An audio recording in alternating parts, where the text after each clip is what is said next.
additional tasks to perform during this mission. CRS-33 will be the first Dragon mission to fly with a modified trunk, and I'll have more on that in just a few minutes. This will also be SpaceX's first long-duration cargo resupply mission to the International Space Station.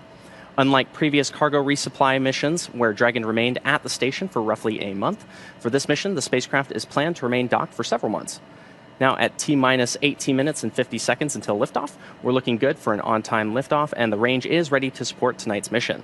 Weather is a watch item currently, with a 15% POV, owing to some distant thunderstorm activity, which we'll continue to monitor up to launch. So while the countdown continues, let's check in with NASA's Joseph Zakrzewski at Johnson Space Center in Houston. Joseph, how's it going? Hello, Zach. It's great to see you. We're joining you from the International Space Station Flight Control Room here at NASA's Johnson Space Center in Houston, Texas. This is where mission operations are coordinated 24/7 to ensure the health, safety, and success of the orbiting laboratory. And it's an exciting place to be during a launch like this morning's. Right now, our flight control team, led by Adi Boulos, and the Zenith flight team are actively monitoring all systems aboard the International Space Station as we prepare to receive the delivery of cargo and science.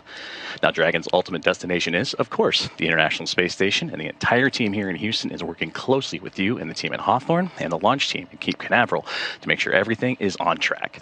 The level of coordination across multiple teams, time zones, and specialties is what makes missions like this one possible. At this hour, I'm happy to report that all systems are looking good, and the mission control team here in Houston is officially go for launch. The space station is currently orbiting more than 250 miles above the Earth, and the Expedition 73 crew, including NASA astronauts Zena Cardman, Mike Fink, and Johnny Kim, are prepped and ready for Dragon's arrival. They reviewed procedures earlier in the week, configured equipment, and are well rested for what will be a busy day on orbit tomorrow when Dragon is expected to dock. The delivery includes thousands of pounds of supplies, critical hardware, and scientific investigations that will keep the crew busy and support ongoing research. We'll be watching closely here as the countdown continues and the mission gets underway. For now, I'll turn it back over to Hawthorne and you for a closer look at the launch vehicle and the spacecraft supporting this commercial resupply services mission. Take it away, Zach. Thank you much, Joseph. Now, as that clock ticks towards T0, let's take a closer look at the launch vehicle for today's mission. Now, there you have SpaceX's Falcon 9 on your screen, a two-stage rocket standing 229 feet tall and getting ready for liftoff in just over 16 minutes from now. At launch, it produces more than 1.7 million pounds of thrust. Now, rockets like Falcon 9 don't use all of that thrust just to go straight up. Early in flight, Stage 2 LOX load has started. And there's a good call out there for Stage 2 LOX load. Now, early in flight, Falcon 9 gimbals its sea-level Merlin engines to perform a gravity turn, which is a smooth pitch maneuver that tilts the rocket sideways to build up horizontal velocity. And you may hear that call out about 10 seconds into launch as vehicle pitching downrange. Once the first stage completes its portion of the mission, it'll shut down and separate.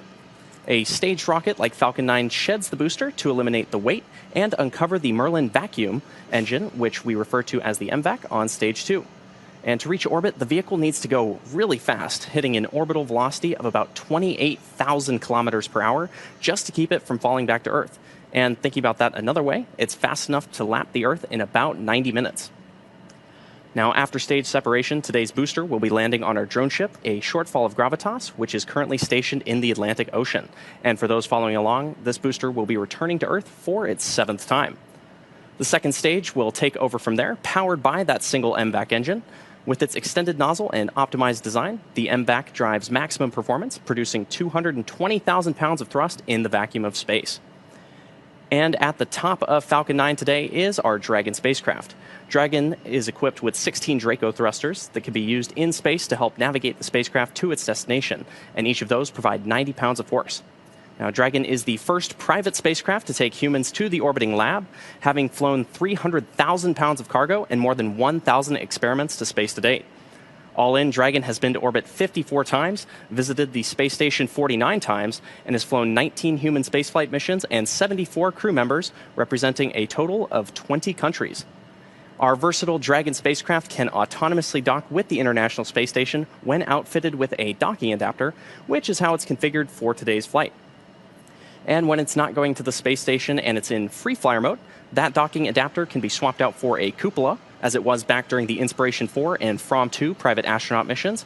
And finally, the Skywalker hardware, which supports extravehicular activities, as we did during the Polaris Dawn private astronaut mission last year.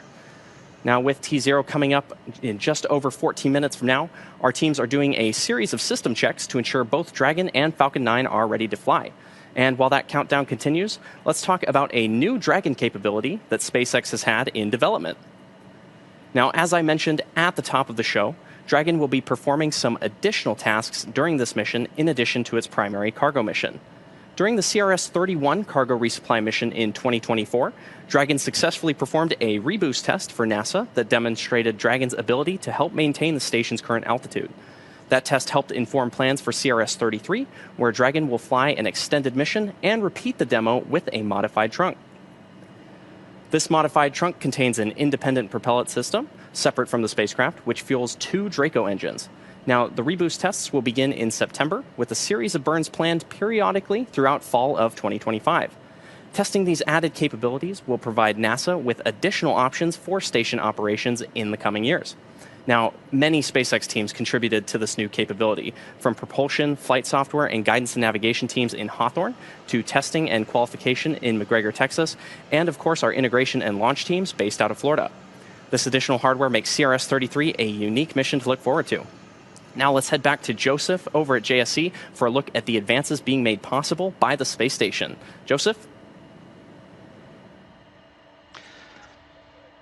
Thanks, Zach, and that's right. For nearly 25 years, the International Space Station continues to stand as a possible symbol for what's possible through collaboration and innovation.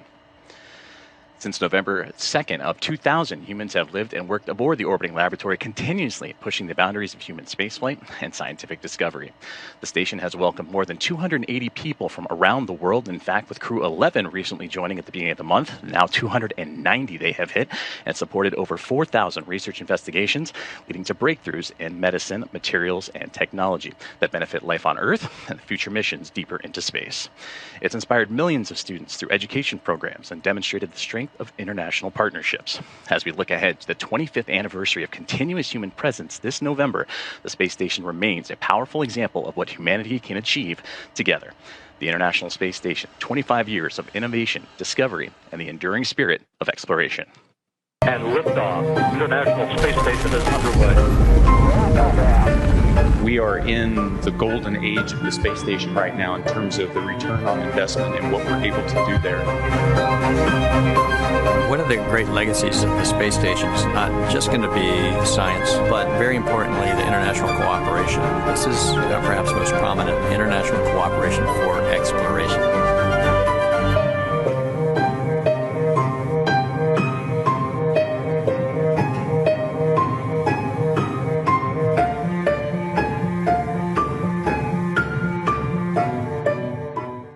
Such an awesome milestone to be celebrating this year. Now, earlier this year, following 6 years of successful recovery operations on the East Coast, SpaceX relocated all Dragon recovery operations back to the West Coast. When Dragon returns to Earth, it will be heading to one of the 3 targeted sites supported by SpaceX and NASA. All of these sites are located off the coast of California, nearby either Los Angeles, Oceanside, or San Diego. Spreading the supported sites across multiple locations helps to maximize the return opportunities and lowers the chance we'll have to waive off operations due to bad weather. NASA and SpaceX jointly select our splashdown locations, and the selection process works with a lot of different variables, including the space station's orbital trajectory, what landing sites are available and have favorable weather, and how much free flight capability Dragon has for the trip home. All of this is to ensure that the time-sensitive returning science and samples on board are delivered to NASA safely and on schedule. And while we're on the subject of science, I'm going to send you back to Joseph at NASA JSC to take you through what's on board Dragon for CRS-33. Joseph? Thank you very much. And yes, continuing scientific discovery is enabled by missions like this morning. Dragon is carrying over 5,000 pounds of cargo, including critical scientific hardware and samples. The science aboard Dragon represents months, and in some cases years, of participation by dedicated scientists and engineers.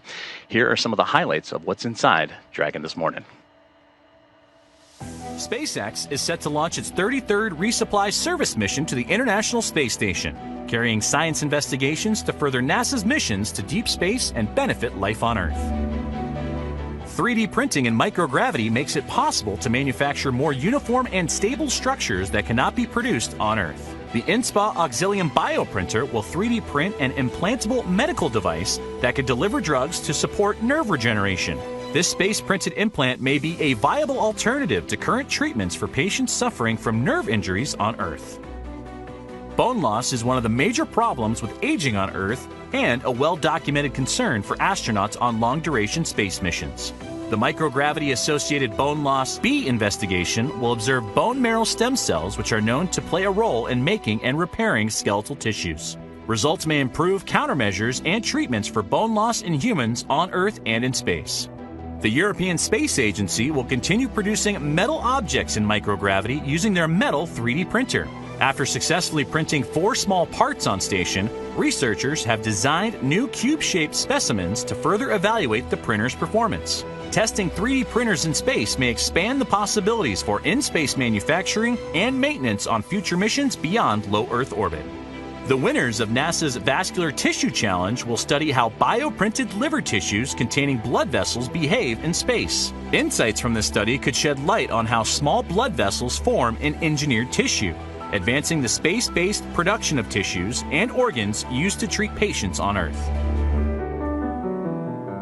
These are just a few of the investigations making the journey to the orbiting lab. Discover more at nasa.gov/ISS-science.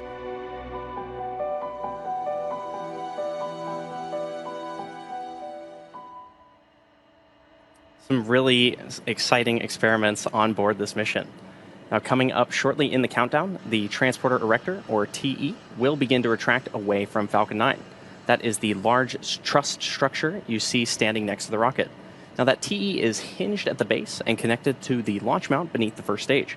First, we'll see those clamp arms open around the second stage, and then the TE will begin to pivot back, slowly swinging away from the rocket. It'll reach full recline by T-minus 3 minutes and 40 seconds. Now, you may also hear the TE called the strongback, and it's the same structure, just a different name. And the TE does a lot more than just lean. It rolls Falcon 9 out to the pad, raises it vertical, and stays connected through the final seconds to launch. It also provides fuel. Engine chill has started. And good call out there for engine chill. The TE also provides fuel, power, telemetry, and command connections between ground systems and the rocket.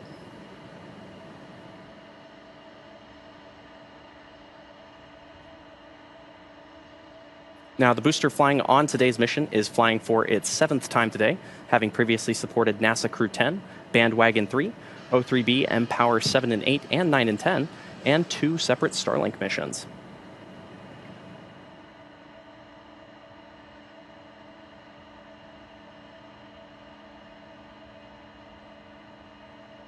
We're just about 2 minutes out from starting to see those clamp arms open around the Falcon 9 second stage.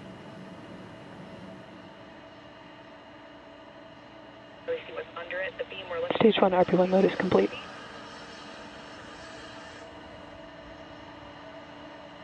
And you just heard that call out there for Stage 1 RP loading completion. This means that the fuel side of the propellant equation is done for the booster.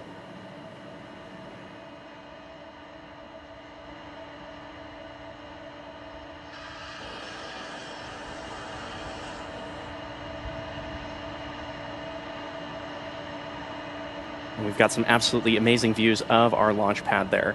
And you may have noticed those white clouds venting from the rocket. That isn't smoke, it's actually condensation. And as the liquid oxygen warms slightly inside the tanks of the rocket, some of it boils off. That gas gets vented to manage pressure. And when the vented oxygen hits the warm, humid Florida air, it instantly condenses into clouds. It's sort of the same principle as your breath on a cold morning, just on a much larger scale.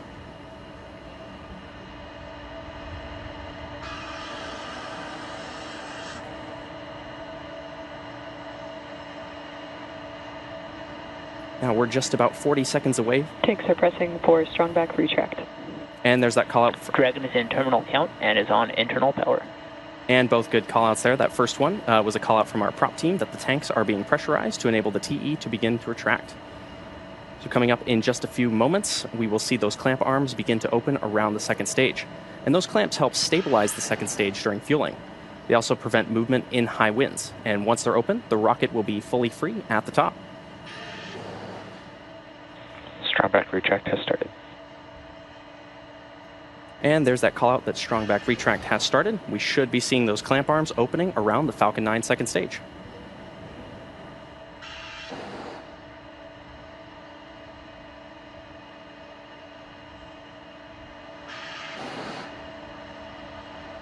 And there you can see those clamp arms opening. Now once they are fully open, we'll then see the strong back swing back away from the rocket.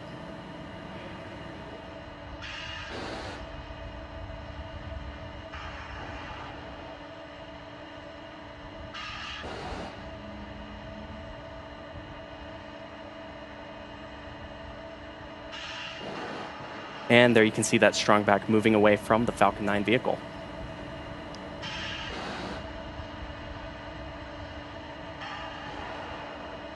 And as we continue to follow along with the countdown, the range continues to be green. We're still monitoring the weather as we speak. And if for some reason we do not launch this morning, we do have a backup opportunity as early as tomorrow, Monday, August 25th, with the launch time of 2:22 a.m. Eastern Time as we continue along with this morning's countdown.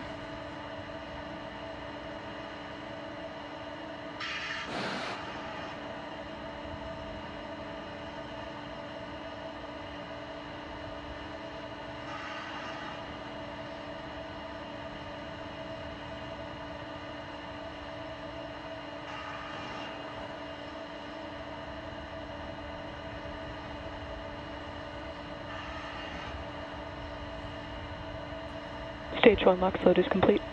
And there's that call out for stage 1 LOX loading.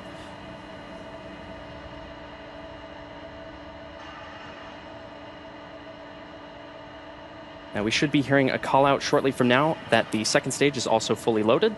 And at that point, Falcon 9 will be fully loaded with 1 million pounds of rocket grade kerosene and liquid oxygen.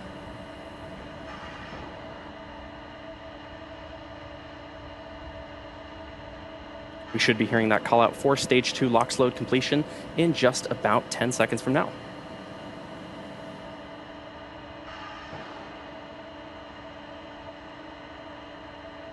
Now the tanks are also pressurized using helium, and that helium is chilled too, so it stays compatible with the cryogenic plumbing. Stage 2 LOX load is complete. And there's that call out for stage 2 LOX load completion. Now at this point, Falcon 9 is now fully loaded with rocket grade kerosene and liquid oxygen. Now, as I was saying, the tanks are also pressurized using helium, and that helium is chilled too. Dragon is in auto idle. Good call out there.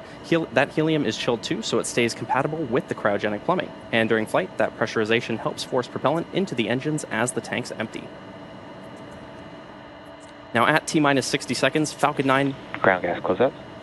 Another good call out there. At T-minus 60 seconds, Falcon 9 will enter startup, and at that point, the rocket's onboard flight computers will have taken over. And from there on out, the countdown will be fully autonomous. And then just inside of T-minus 2 seconds, the 9 Merlin 1D engines on the Falcon 9 first stage will ignite. Once they're at full power, Falcon 9 will lift off the pad and begin its climb to orbit.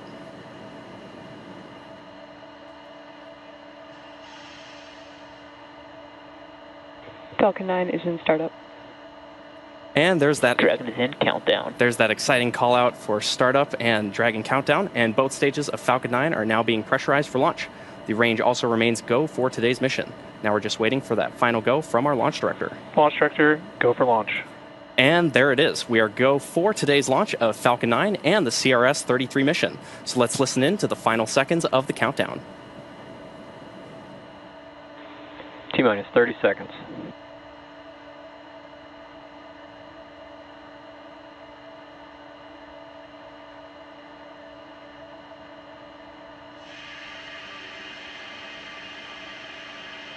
T-minus 15 seconds.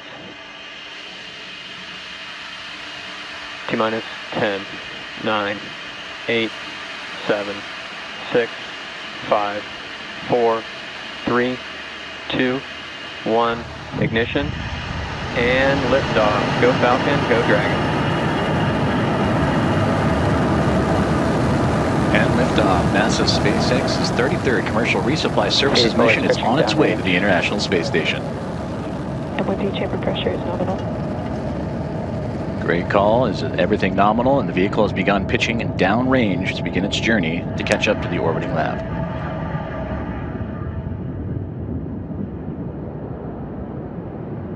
Now In just a few seconds, we'll be throttling the engines down in preparation for max Q, which is the period of maximum aerodynamic pressure during ascent. This is a critical moment during flight because the combined stresses caused by Falcon 9 accelerating through the atmosphere and the ambient static pressure are... Falcon power and telemetry nominal. And good call out there for good telemetry. And that is when the ambient static Falcon pressure 9 is supersonic. are at their greatest. We also just heard that call out for max Q. Now, to help go from vertical to horizontal, the first stage performed a pitch kick just after liftoff, about 10 seconds into flight, that maneuver known as a gravity turn. The engines gimbal a small amount, and that slowly turns the first stage from going straight up to going horizontal with the help of gravity, and eventually we will be roughly horizontal to Earth as we achieve orbit. Now, the rocket typically needs to go 17,500 miles per hour horizontally in order to avoid being pulled back down to Earth and get into orbit. And you can track our progress to orbit by watching the left-hand corner of your display, which is currently showing the first stage velocity and altitude. Now, coming up shortly, we'll have a few events happening in quick succession, starting with MECO, then stage separation, and lastly, SES-1. And we should hear all of these called out by mission control. Main engine cutoff, or MECO, is the point during the flight where we shut down the 9 sea-level Merlin 1D engines on the first stage. Shortly after that, stage 1 and 2 will separate from each other, and the first stage booster will begin its trip back to Earth. And today, the booster will be targeting a landing on our drone ship, a shortfall of gravitas, which is currently stationed in the Atlantic Ocean, about 400 miles downrange from the launch site. Finally, second engine start 1, or Falcon 9 is on a nominal trajectory. And good call out there from GNC. Finally, second engine start 1, or SES-1, is when the Merlin vacuum engine on board the second stage ignites. And we should hear this series of events starting in just a few moments.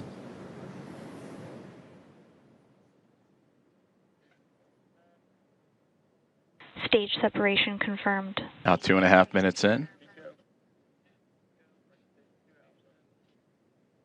And there you can see the great quick sequence of events, the main engine cutoff, the stage separation of the first stage booster, and that Merlin engine on your right-hand side igniting for the second stage to continue to push the cargo Dragon as it continues on into orbit. Now 2 minutes, a little bit less than 3 minutes into today's flight. Still about 5 more to go as it continues its chase upward to catch up to the International Space Station. On your left-hand side, you can see that first stage making its way back to Earth, and that's where they will begin the entry burn here shortly, which we will relight those 3 Merlin 1D engines on the first stage, and that will start with the center engine, followed shortly by 2 others, which is similar to pumping the brakes to slow down a vehicle as it passes back into Earth's atmosphere. And we need to do this to slow down to reduce re-entry forces, which then helps us recover and reuse that first stage. And again, this first stage booster looking to land for the 7th time.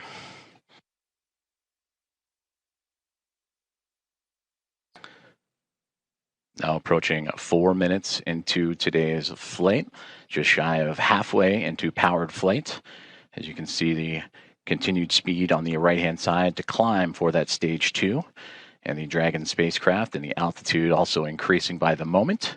And we'll keep an eye out on that left side, that first stage booster. But there you see that Merlin vacuum engine performing now just past 4 minutes into today's burn. Now for the first stage during the entry burn, Falcon 9 will fire its Merlin engines, but the vehicle is still moving really fast. It causes it to fly through Merlin's exhaust gases, also known as the rocket's plume. And that'll deposit a layer of soot on the vehicle, which is why our flight-proven vehicles for SpaceX look the way they do. And that soot comes off the carbon-based fuel that Falcon 9 uses with each flight as the soot builds up over time.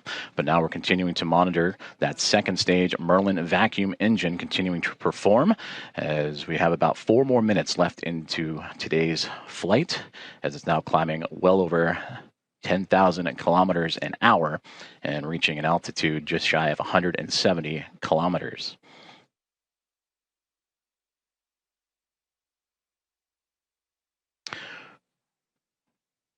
And as you can see on the timeline, we're coming up quickly, about 50-ish seconds away from the entry burn of that first stage booster. You can see the telemetry of that first stage, the speed and altitude as it continues to make its way back towards the Florida coast.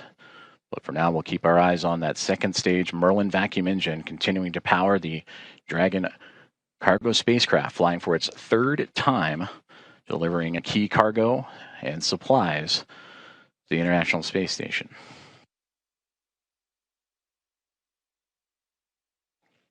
We're now coming up on about 30 seconds from the beginning of the entry burn as we continue to follow along with that telemetry on the left-hand side of your screen, but front and center is that second stage engine, that Merlin vacuum engine continuing to perform.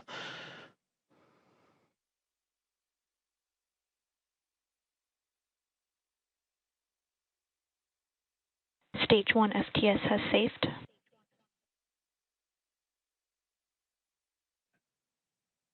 And there you hear the call outs in reference to that stage 1 booster still making its way back to Earth with the altitude about 80 kilometers. Stage 2 continuing to perform, now over 15,000 kilometers an hour at an altitude of 195 kilometers above Earth.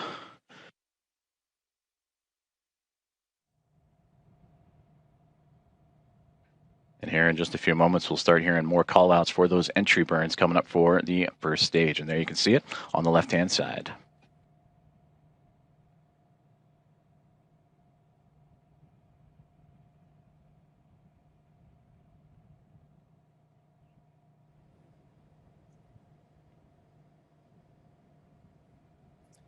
And there we've got entry burn shutdown on the Falcon 9 first stage. Both vehicles remain on nominal trajectories. Now, the Merlins on the Falcon first stage are optimized for sea level, and these achieve 190,000 pounds of thrust each during ascent and descent. At liftoff, Falcon 9's first stage has thrust greater than 5 747 airplanes at full power. Now, the single MVAC engine on the Falcon 9 second stage has a much wider nozzle and is optimized to operate in space, producing 220,500 pounds of thrust in vacuum. Now, coming up next, we will start our landing burn on the Falcon 9 first stage in just about 40 seconds from now. Now, the landing burn is the final burn of the Falcon 9 booster, used to reduce the remaining speed of the vehicle for a gentle and precise landing on our drone ship. And we should be hearing that call out in just about 20 seconds from now. As a reminder, we'll be landing this booster on our drone ship, a short fall of gravitas. Stage 2 is in terminal guidance. And good call out there. We'll be landing this booster on our drone ship, a short fall of gravitas, currently stationed in the Atlantic Ocean. Stage 2 FTS has saved. And there's a good call out regarding our flight termination system. We should be hearing that call out for Falcon 9 first stage landing burn startup in right now. So there you can see it on the left-hand side of your screen.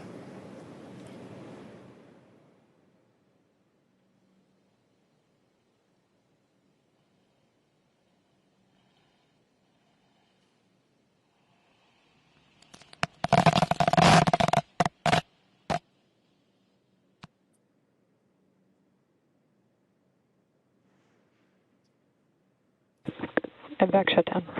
And there you saw and heard the call Nominal out. orbit insertion. And there you saw and heard the call out for the successful landing of our Falcon 9 booster. Again, this was the 7th launch and landing for this first stage. We also heard the call out for SECO 1, as well as confirmation of good orbit. Now, the Stage 2 vehicle is coasting with Dragon attached, and we're about a minute away from spacecraft separation. Set for, or just a few moments from now, actually, at the T+9 minute and 37-second mark. And we've got a great view of that MVAC engine on the Falcon 9 second stage.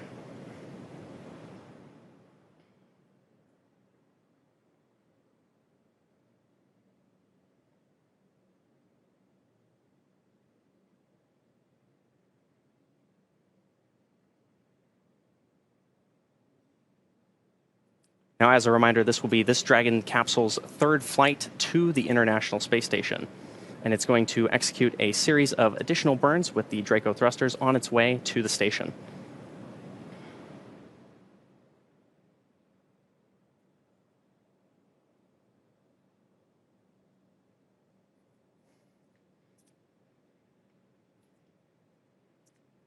If you're just joining us, just to recap today's mission so far, we had an on-time liftoff at 2:45 a.m. Eastern Time, and everything has proceeded nominally up to this point.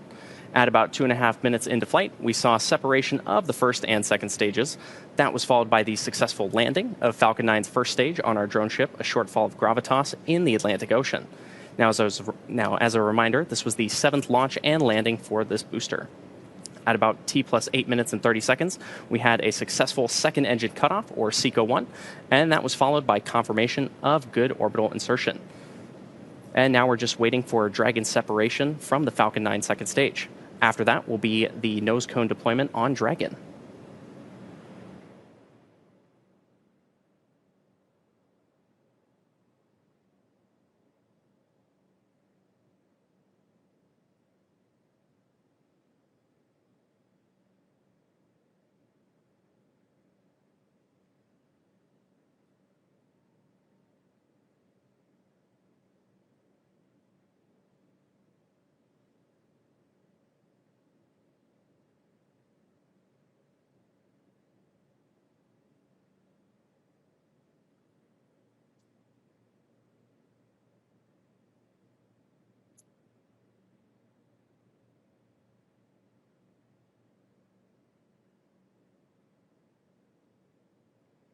We're currently standing by for confirmation of Dragon separation from the Falcon 9 second stage, followed by nose cone deployment on the and we have confirmed separation of the Dragon capsule from the Falcon 9 second stage. So I'm now going to be handing you over to Joseph at NASA JSC to talk us through nose cone deployment of the Dragon capsule. Joseph? Thank you very much, Zach. It was great to work with you and the SpaceX team once again. And as you mentioned, we're continuing to monitor the nose cone to be deployed as the hooks holding the nose cone at the tip of the spacecraft are in motion. And now once it is deployed, it will expose the 4 forward bulkhead Draco thrusters. And these Draco thrusters will execute the series of maneuvers necessary to raise the Dragon spacecraft's orbit to eventually meet up with the International Space Station. Now, immediately after the Dragon spacecraft separated from the Falcon 9, it began what we call the activation and rendezvous phase of the mission. And during this phase, Dragon is configured for on-orbit operations, and that begins after the separation from Dragon from the Falcon 9 and ends with the completion of that final co-elliptic burn. We'll touch upon those key burns that the spacecraft needs to take in order to climb itself up to catch up to the International Space Station. Now, Dragon's initial orbit today is 190 kilometers by 210 kilometers, and those numbers represent the perigee and apogee of the orbit, or the lowest and highest points over the Earth. That means the orbit for Dragon isn't a perfect circle, but more of a very slight ellipse. Now, over the next several hours after this liftoff, Dragon will execute a series of burns, which will gradually raise its orbit to align more closely to that of the International Space Station. After a successful on-time liftoff and Stage 1 and Stage 2 separation and Dragon separation, now monitoring the progress of the nose cone to open up and again expose those forward bulkhead Draco thrusters that are needed for these major burns that the Dragon spacecraft will need to catch up to the International Space Station. Now, taking a look inside the control rooms. On the left-hand side, you can see SpaceX Mission Control in Hawthorne, California, where you, Zach, were positioned, and that oversaw today's launch and will continue to monitor Dragon on its journey to the International Space Station over the next day. And the teams you see on the right-hand side, they're here with me in Houston, the International Space Station Flight Control Room, as the teams are monitoring the orbiting complex and, of course, all the operations jointly with Hawthorne and the flight controllers there. Now, joint operations between the two teams, between SpaceX and NASA here in Houston, that'll come a little bit closer to when Dragon is in its final approach phase and about 2 hours or so prior to docking to the International Space Station. And these teams are waiting for that nose cone to again deploy, as we'll monitor the opening of that nose cone and the forward bulkhead Draco thrusters required to help stair-step its way to the International Space Station. And now got confirmation that the nose cone is in motion and starting to slowly open at the tip of the spacecraft. So with that, we'll continue to monitor and follow along with the progress of the nose cone and Dragon overall as it gets ready for those 5 major burns required to raise its orbit and catch up to the International Space Station ahead of docking. And speaking of docking, that'll take place on Monday, tomorrow, August 25th. Approximate docking time of around 7:30 a.m. Eastern Time, 6:30 a.m. Central. And of course, we'll have all the live coverage for you starting at 6 a.m. Eastern Time. Nose cone is about 25% open as we'll continue to monitor. And of course, the teams in Hawthorne and Houston continuing to monitor. And there we see a great view inside the Dragon as you see that nose cone in motion. As again, it's slowly starting to make its way open to expose those bulkhead thrusters. And again, we'll get the communications once we connect once again, but we'll return back to the views inside of Hawthorne and in Houston. But of course, the team aboard the International Space Station also monitoring today's festivities in terms of the launch as NASA's SpaceX 33rd Commercial Resupply Services mission is well on its way to the station, carrying over 5,000 pounds of science supplies to the Expedition 73 crew. As again, we're continuing to monitor the nose cone that's about 60% open. NASA astronauts Zena Cardman, Mike Fink, Johnny Kim, JAXA astronaut Kim Yui, and Roscosmos cosmonauts Oleg Platonov, Sergei Ryzhikov, and Alexei Zubritsky anxiously awaiting this delivery of over 5,000 pounds of cargo and supplies. And of course, what we talked about earlier in the broadcast, the boost kit that'll be on demonstration. And a great view of the team, the expedition crew that'll be monitoring, both Mike Fink and Johnny Kim. They will be on monitoring duties tomorrow morning. And for Mike Fink, just arrived to the International Space Station on August 2nd as a part of Crew 11. And this past Tuesday, celebrated 400 days in space, his cumulative total, as Fink on board the International Space Station in his 4th flight. As we continue to follow along with the nose cone, as it's about 80 to 85% open as we continue to track here in Houston, along with the teams in SpaceX. We mentioned earlier that there will be 5 key burns once the nose cone is open, and the thrusters are exposed. That first one happens about 45 minutes after launch. That is the phase burn that helps raise the orbit of Dragon. And then the boost burn, close co-elliptic burn, transfer burn, and then the final co-elliptic burn is what's going to set the stage for docking. And that's when the approach initiation burn will come into play. And it looks like the nose cone is nearly completely open. We'll stand by for the call out.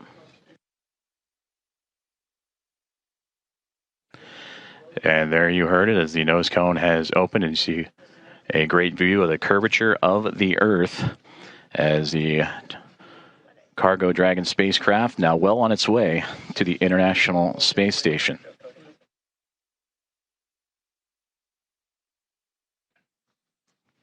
And again, the docking anticipated tomorrow morning at approximately 7:30 a.m. Eastern Time, as the teams both in Hawthorne on the left-hand side and in Houston will monitor the progress and those 5 key burns that'll happen over the next several hours ahead of the anticipated docking time.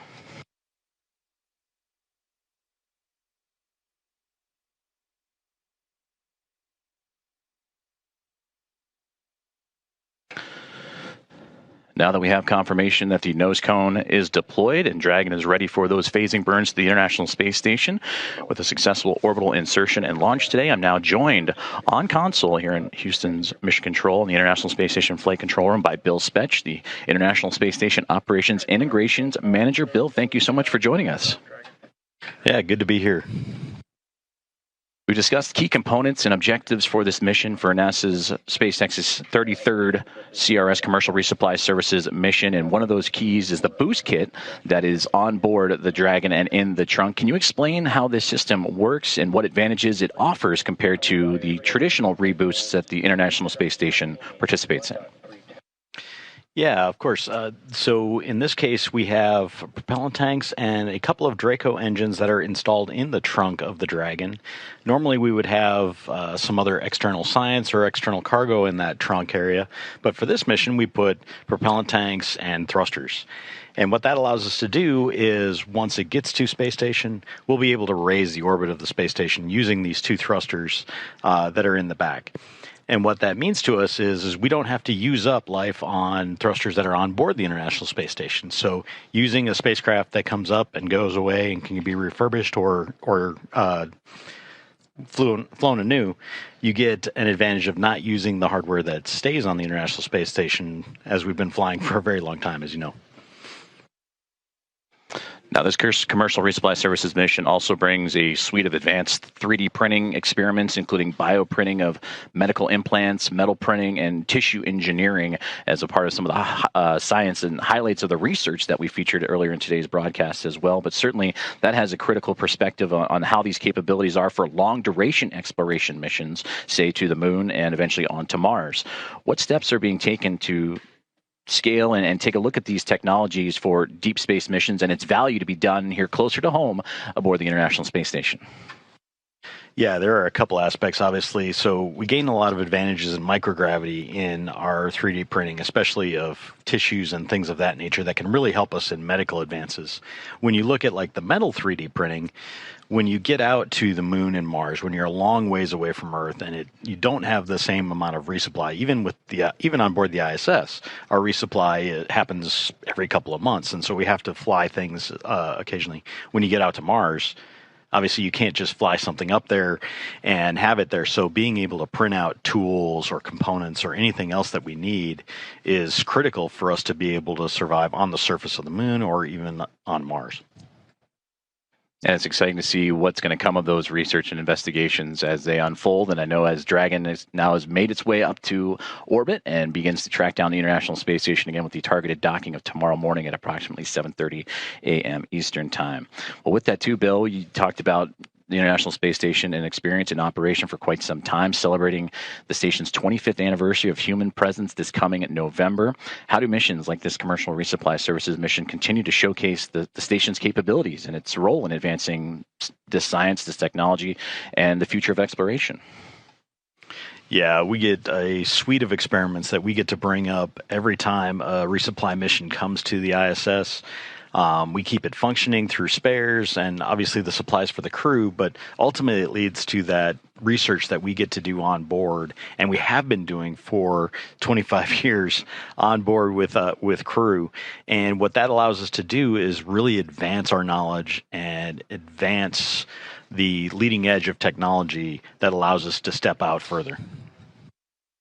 Well, Bill, I know that you and the team, especially those that have been around to see the construction of the International Space Station, anxious to celebrate that milestone. Again, that's coming up November 2nd of this coming year. Bill Spetch, International Space Station Operations Integrations Manager, joining us on console. Thank you so much for your time tonight. Yeah, thank you for having me. And with that, let's check back in with Zach and the team at SpaceX. Thanks, Joseph. Dragon will now begin its journey toward the International Space Station, executing a series of phasing burns to gradually close the distance, with docking targeted for August 25th at 7:30 a.m. Eastern Time. We'd like to thank NASA for entrusting us with today's mission. SpaceX is honored to be a part of NASA's Commercial Resupply Services initiative. And, of course, congratulations again to the teams on another successful launch. Now, to stay up to date with all of our upcoming missions, be sure to check out spacex.com/launches for schedules and follow @SpaceX on X. We also recently rolled out a new departure board on the SpaceX website that features our upcoming launches, so be sure to check that out. Additionally, you can tune in for the 10th flight of SpaceX's Starship launching from Starbase, Texas later today. The 60-minute launch window for that test flight opens at 6:30 p.m. Central Time, and we'll have live coverage starting about half an hour before liftoff. So that'll do it for me here at SpaceX. Thank you much for tuning in. Back to you, Joseph. Thank you so much, Zach. And as always, it's been a pleasure to team up with you and share this launch morning with you as the NASA SpaceX 33rd Commercial Resupply Services mission is well on its way to the International Space Station. Now, we hope you will join us on NASA Plus, Netflix, Amazon Prime, and more for our coverage of the final approach and docking of the spacecraft beginning at 6 a.m. Eastern Time tomorrow, Monday, August 25th, for a docking expected near around 7:30 a.m. Eastern Time. Be sure to visit nasa.gov for the latest updates on our coverage and expected docking times as we follow the operations all throughout the next few hours. With Dragon now safely on its way to the orbiting laboratory, that wraps up this morning's coverage of NASA and SpaceX's 33rd Commercial Resupply Services launch. Until next time, this is Mission Control Houston.